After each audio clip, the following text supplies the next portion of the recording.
Bienvenidos a TMT Conversaciones, a este ciclo especial en este año de pandemia y cuarentena. Vamos a charlar ahora con Manuel García Mansilla, que es abogado constitucionalista y decano de la Facultad de Derecho de la Universidad Austral. Manuel, ¿cómo va? ¿Qué dice José? Buen día, ¿cómo te va? Manuel, ¿existe el lawfare?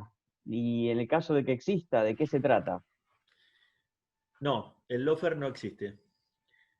Creo que es una construcción que se pretende aplicar básicamente para cuestionar persecuciones penales contra funcionarios públicos en casos de corrupción, y lo que se pretende es construir una teoría en la cual esos funcionarios públicos no son perseguidos por los delitos que eventualmente cometen, sino que son víctimas de una persecución política maquinada desde usinas de los medios de comunicación y la justicia para perseguirlos por sus virtudes políticas.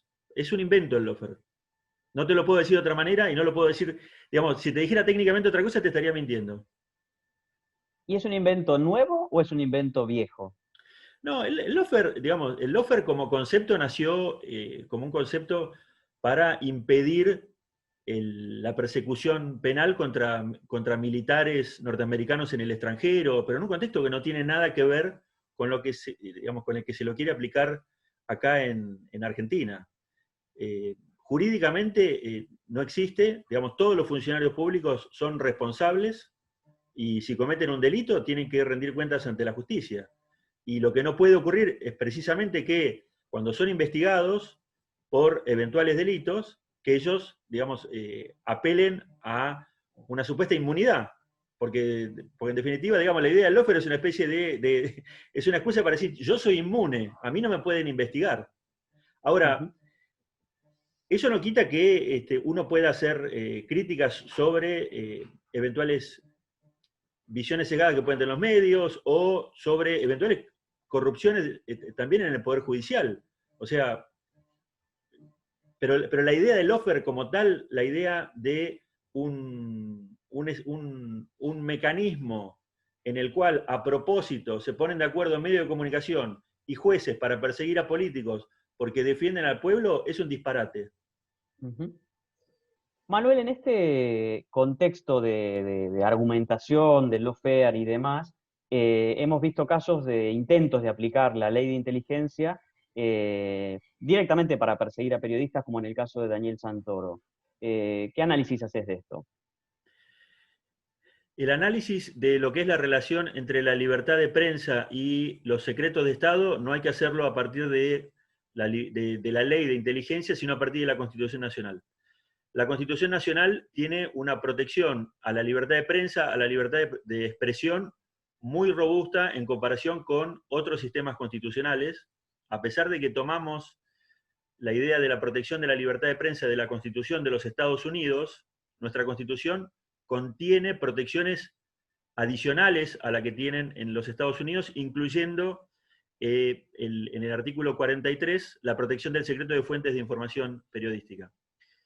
Entonces, de lo que hay que partir es del principio de que los periodistas tienen el derecho a buscar, obtener y divulgar información de toda índole, aún la que sea secreta, con algunas restricciones. Entonces, la persecución penal a periodistas por la publicación de información debería ser un caso excepcionalísimo, debería ser gravísimo y deberían haber razones excepcionalísimas como para que esto pueda ocurrir. Y si analizás el sistema constitucional argentino, el único caso que se me ocurre en el que algo así podría suceder es si Argentina estuviera en una guerra y un periodista estuviera anticipando el movimiento de tropas y de esa manera poder ayudar al enemigo argentino. Un supuesto que obviamente estamos, digamos, es un supuesto de laboratorio que nunca va a ocurrir.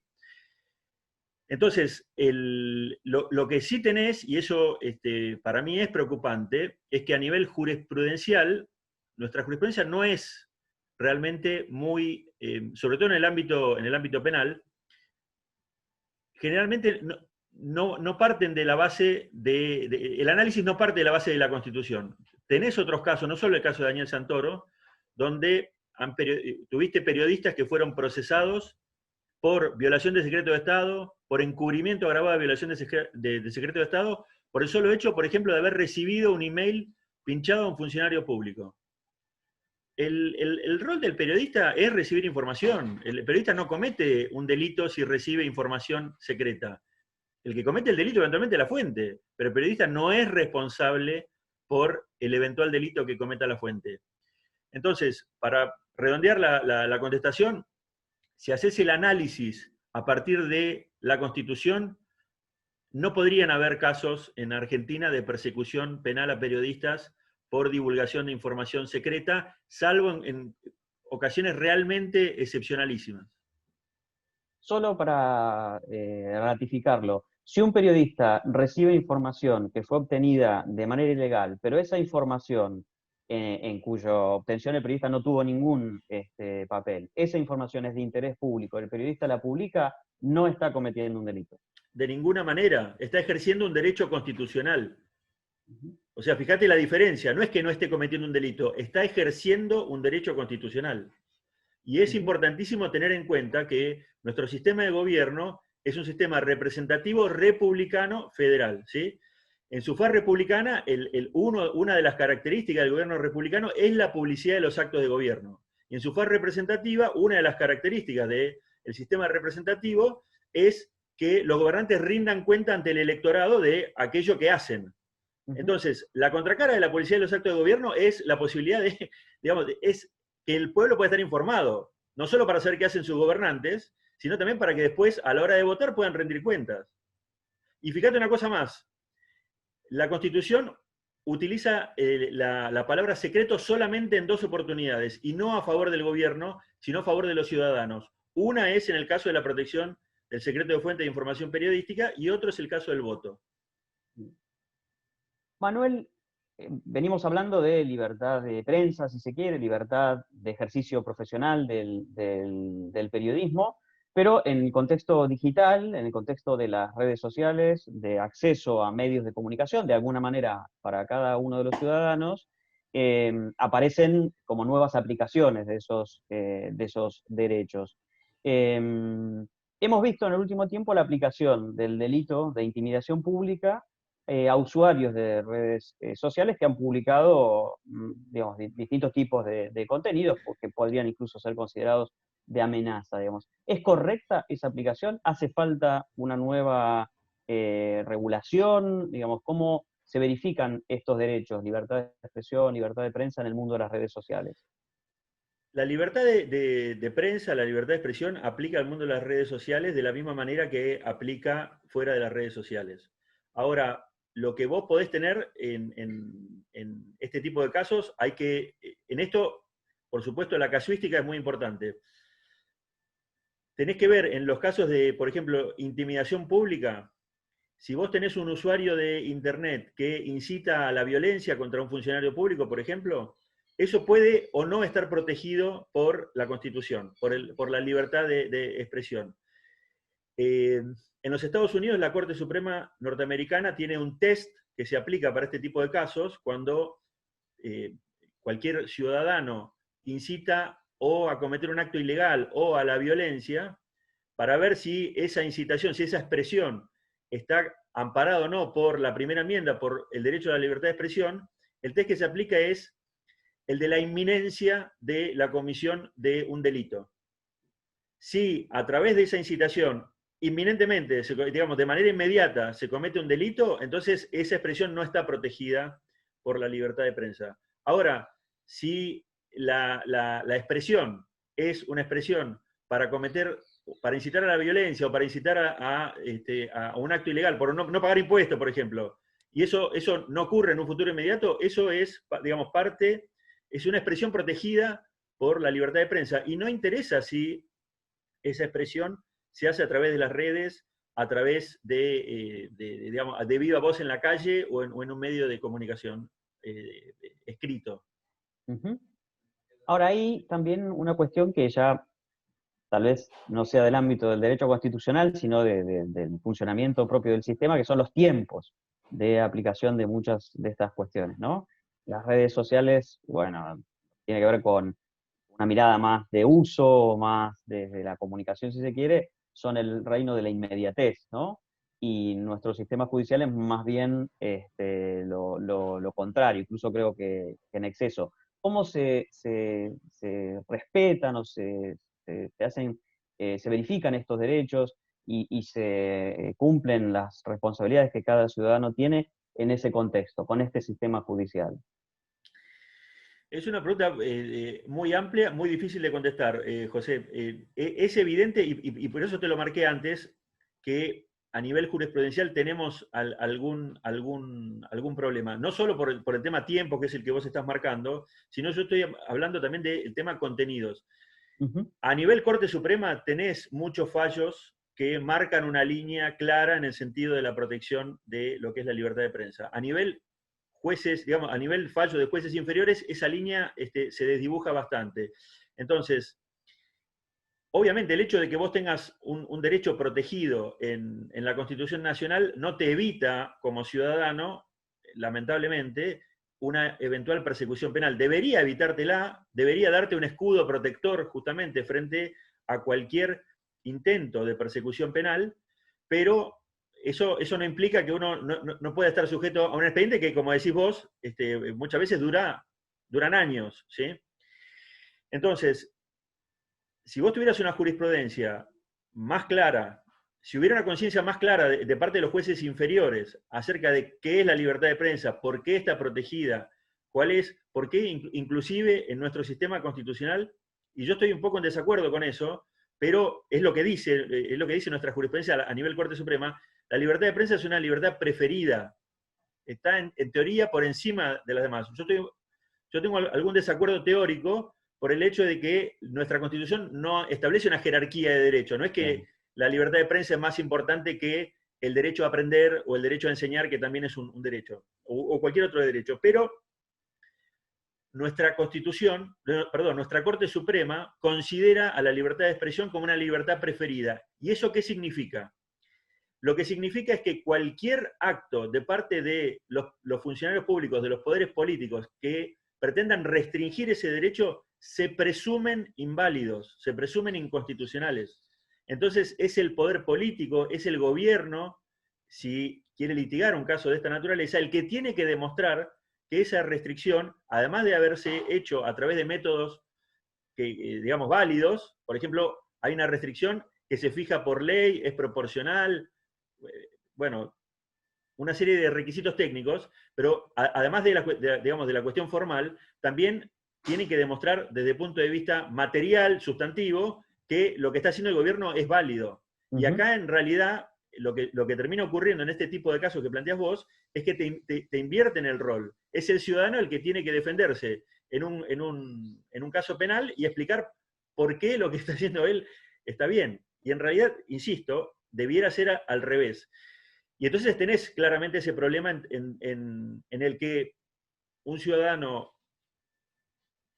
hace algún tipo de manifestación a través de Twitter, como sé que ocurrió hace poco, lo denuncian por incitación, por intimidación pública y lo terminan metiendo preso o demorando, y después está sujeto a un proceso penal eventualmente extenso, que es un problema también, no solo por el plazo, y perdóname que me extienda porque esto también es importante, sino porque este tipo de persecuciones que no se resuelven rápidamente, lo que terminan es generando un efecto que se llama el efecto congelante, el chilling effect, que lo que hace es que otras personas se lo piensen 2 o 3 veces antes de hacer lo mismo. Y eso lo que hace es paralizar la libertad de prensa. Por eso insisto que es muy importante que los jueces de los tribunales inferiores sean los que tomen estos casos y los lean a partir de la Constitución. No tenés que llegar a la Corte Suprema después de años para que termine protegiendo tu derecho. Esa protección tiene que estar en los jueces inferiores. Y no ocurre, eso no es lo que ocurre lamentablemente con frecuencia en nuestro país. Manuel, muchas gracias. No, por favor, muchas gracias, José, a vos. Hablábamos con Manuel García Mancilla, abogado constitucionalista, decano de la Facultad de Derecho de la Universidad Austral.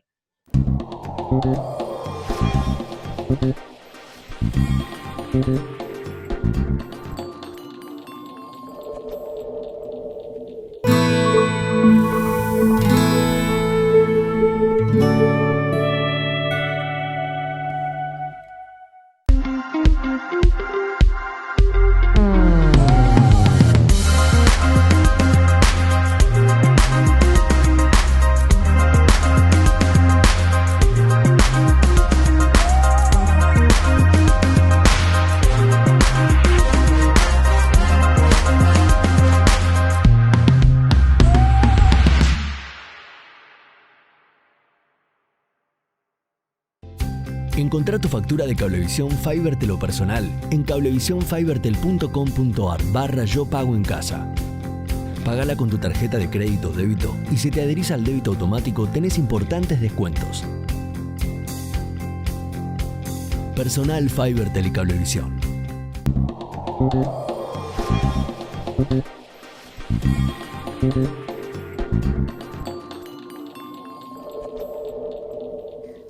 Seguimos en TMT Conversaciones, vamos a charlar ahora con Luis Gasulla, que es periodista y escritor. Luis, ¿cómo va? Hola José, un placer conversar con vos. Gracias por tu llamado. Luis, ¿hay un plan de amedrentamiento público y hostigamiento judicial del periodismo profesional? ¿O son Me casos parece aislados? que no son casos aislados. Todo lo que tiene que ver con el periodismo de investigación está sentado en el banquillo de los acusados. Esta estrategia, a mi entender, José, comenzó desde siempre, pero tuvo un día clave que fue en septiembre del 2018, cuando en una usina judicial, en una usina de justicia en la que están los principales abogados que representan a los empresarios de la patria contratista y a los funcionarios kirchneristas, fundamentalmente a Cristina Fernández de Kirchner, se reunieron y dijeron varias cosas interesantes en la Facultad de Derecho. Una de ellas es: el próximo presidente de la Argentina no lo puede decidir Comodoro Pi. Por lo tanto, Macri fue un presidente electo por ciudadanos engañados, por causas judiciales inventadas, el lawfare, y por el grupo Clarín de Manieto. Entonces hay que destruir a Comodoro Pro, así lo llaman en el canal de la venganza. Y segundo punto, sentaron en el banquillo de los acusados, porque ahí nació la estrategia del operativo PUF, sentaron en el banquillo de los acusados a periodistas de investigación. Esto desencadenó en causas, para mí, armadas, como en la causa Dolores, en la que periodistas deambulamos como testigos, pero fuimos escrachados en los canales financiados por la plata de la corrupción, y uno de ellos, el símbolo de los periodistas de investigación tal vez, terminó procesado, como es Daniel Santoro. En otra causa judicial, como la de espionaje M, mal llamado espionaje M, un periodista fue amenazado de que iba a terminar preso. Se dijo en televisión, se hizo un amedrentamiento claro desde el canal de Cristóbal López, y finalmente Luis Majul ni siquiera fue llamado como testigo. Pero eso es lo que ha pasado en una situación en la que el periodismo está visto como el enemigo, sobre todo el que investiga al poder, y es el que más molesta a Cristina Fernández de Kirchner. Hay como, da la impresión, y vos me dirás si coincidís, hay como dos instancias. Uno es la persecución real, dura, de procesamiento, embargo, ¿sí? De tener que ir a los tribunales en calidad de acusado. Y después está todo lo que viene derivado de eso, que es el escarnio público, el desprestigio en una profesión en la que nosotros trabajamos sobre la base de nuestro nombre, digamos, nuestro nombre asociado a la calidad de nuestro trabajo. ¿Vos crees que estas causas se hicieron efectivamente para meter preso a algún periodista, o se hicieron más que nada para destruir la reputación del periodismo de investigación, que además en Argentina es de alguna manera modelo en la región, con casos muy puntuales y muchos casos de periodistas que hacen un trabajo de investigación serio, que además ha merecido muchos premios internacionales y reconocimientos? Si fuese por el círculo más cercano a Cristina Fernández de Kirchner, no tendrían problema en meter presos a periodistas. Es el objetivo, como también el objetivo es meter preso a los opositores que se enfrentan al gobierno de los Fernández, ¿no? Ha pasado que el propio Alberto Fernández pidió la cabeza y que la pasase muy mal un influencer, un youtuber, que es conocido como El Presto. Me consta que directamente el pedido era de Alberto Fernández, no de Cristina. Uno dirá, bueno, hace periodismo, no es periodista, ¿cómo lo consideramos? Bueno, de hecho, produce contenido y evidentemente molestó al poder de turno. Pero lo que vos decís, José, es clave, porque hay muchos colegas importantes que no están involucrados en causas judiciales, pero para el fanático K son delincuentes. ¿Por qué? Porque tenés constantemente un 678 las 24 horas del día que está haciendo periodismo de periodistas con mentiras, con difamaciones, con aprietes, con escraches, y las redes sociales las han utilizado para eso. Todos los días, cualquier tweet, cualquier mensaje que le molesta al poder político, esa persona hay que matar al mensajero, aunque sea virtualmente. Pero no solo queda lo virtual, porque a muchos de nosotros nos ha pasado, a mí en lo personal me ha pasado en alguna oportunidad, que las mentiras que han dicho en redes sociales o en el canal financiado por la plata de la corrupción, después algún loquito en la calle te lo dice y casi terminás en una situación que puede terminar en una violencia física. De hecho, a Nicolás Guiñaki sufrió violencia física en la calle.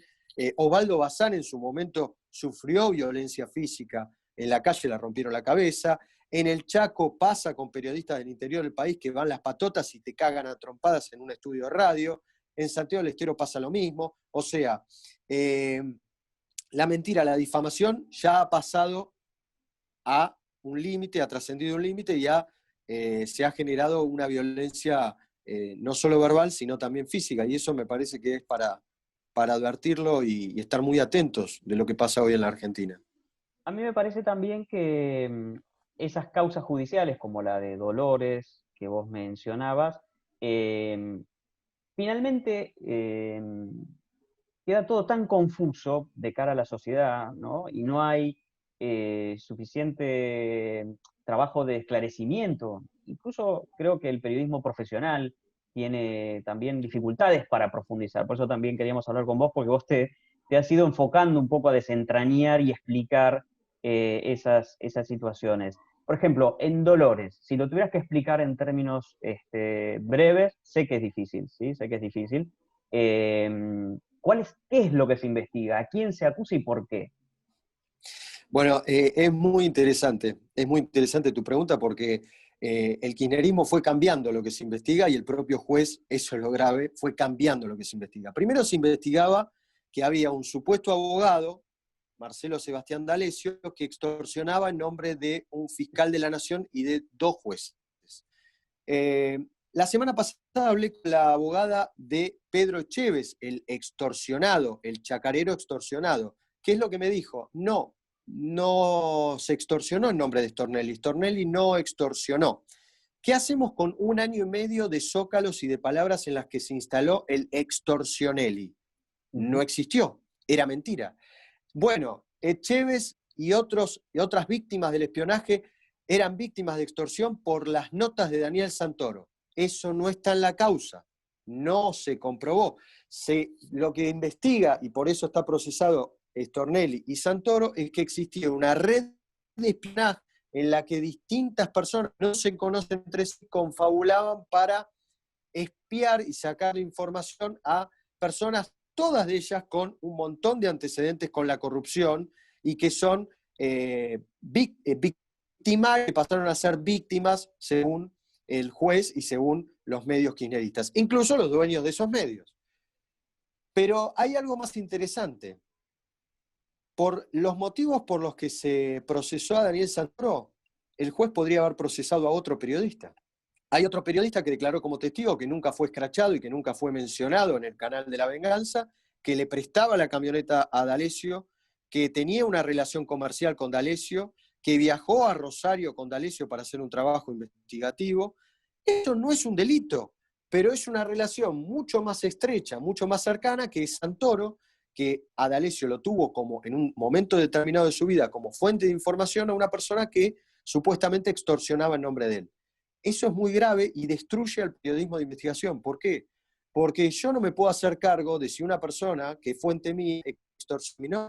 De hecho, hay un montón de D'Alessios dando vueltas, e incluso fuentes de los periodistas militantes. Y me consta, y el propio juez, yo le dejé las pruebas al respecto para que investigase esa punta. Obviamente no lo van a hacer, pero por otra parte, hay algo mucho más grave que pasa en las dos causas. La de espionaje y en la de Dolores, que se han filtrado todo de conversaciones de WhatsApp totalmente tergiversadas por el macabro trabajo de la Comisión de la Memoria de Adolfo Pérez Esquivel, en el que yo, José, te mando un mensaje a vos diciendo, si no me das la nota, te mato. A ver, eso puede ser una amenaza, puede ser un mensaje totalmente erróneo de un periodista, pero la Comisión de la Memoria cree que ese mensaje es que yo te maté. ¿Entendés la diferencia? Es el problema de un juez que investiga por un mensaje de WhatsApp. ¿Por qué? Porque decía, Santoro recibió un mensaje de parte de D'Alessio que era que ablandaba una fuente, que si esa fuente no se sentaba con él, le secuestraba a la madre. Y yo le dije al juez, ¿pero le secuestraron a la madre? ¿La madre en algún momento sufrió un intento de secuestro? ¿El hecho existió? Porque yo también puedo mandar un mensaje diciendo, Ramos Padilla, tal cosa, y te van a procesar a vos por recibir ese mensaje. Es gravísimo. Y Luis, eso marca un precedente para acabar con el periodismo de investigación, porque hoy cualquier periodista tiene que tener sumo cuidado de sentarse con un arrepentido, de sentarse con un testigo de la corrupción, de que el día de mañana después arregla con el poder de turno y diga, mira, lo negocié al periodista. Y entonces, como le pasó a Santoro con Bruce Adobat, diga, hablé con Santoro porque estaba extorsionado. ¿Y de qué manera te extorsionaron o te apretaron? ¿Con un grabador? Luis, muchísimas gracias. No, por favor, gracias a vos, José. Hablábamos con Luis Gasulla, periodista, escritor, y nosotros nos vemos la próxima. Gracias.